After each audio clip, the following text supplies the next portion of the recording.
Speaker. John Yang.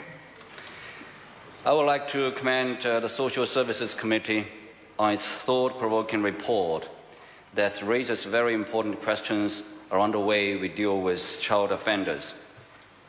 National is committed to reducing child offending and youth crime. This is reflecting the policy changes we are making to build a safer New Zealand.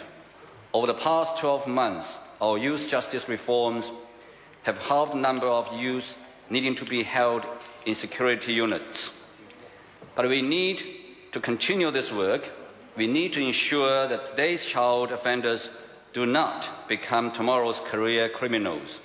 Therefore, how we rehabilitate, care, and more importantly, protect these children is of utmost importance. Mr. Speaker, there are children in our country who, through no fault of their own, grow up neglected, lacking opportunity and aspiration, many of whom are abused and who go on to live a life of crime. It becomes a never-ending cycle and one we need to do all we can to break. According to the Ministry of Social Development, although child offender apprehensions have dropped in the past 15 years, there has been an increase in the number of children apprehended for violent offending. In 2010-2011, there were 7,896 apprehensions of children aged 10 to 13. 37 were theft and related offences.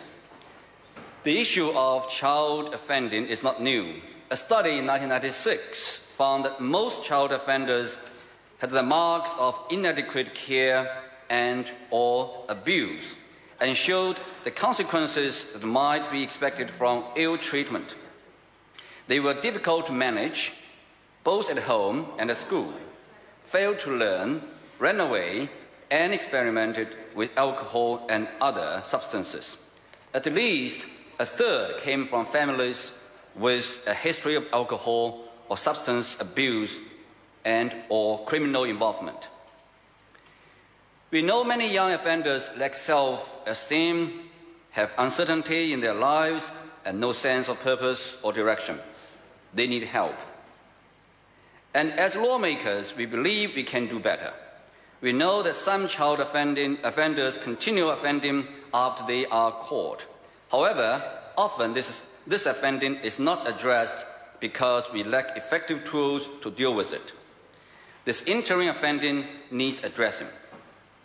Child offending is considered a protection matter, and such offending is currently dealt with by the youth and family courts. However, the family court has limited power to change the personal situations of these young people that would prevent further youth offending. Currently, more than 90% of children who offend are dealt with by the police through an alternative action. For example, writing an apology letter or paying for damage.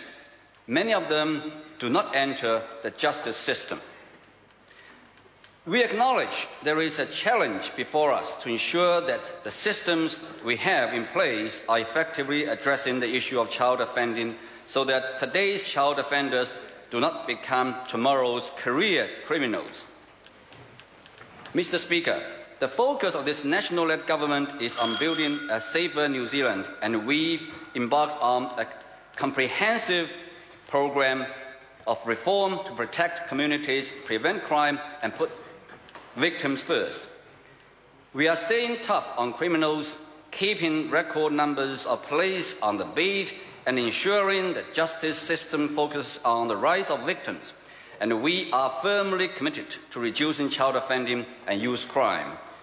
We know the investments we are making will pay off many times over in reduced costs of both the social and justice sectors, as well as the incalculable gain of preventing future victims of crime. But most of all, we will be giving these child offenders an opportunity to have better lives. Thank you, Mr. Speaker. The question is that the motion be agreed to. Those of that opinion will say aye. Contrary, no. The ayes have it. Call on Government Order of the Day number 1. Legislation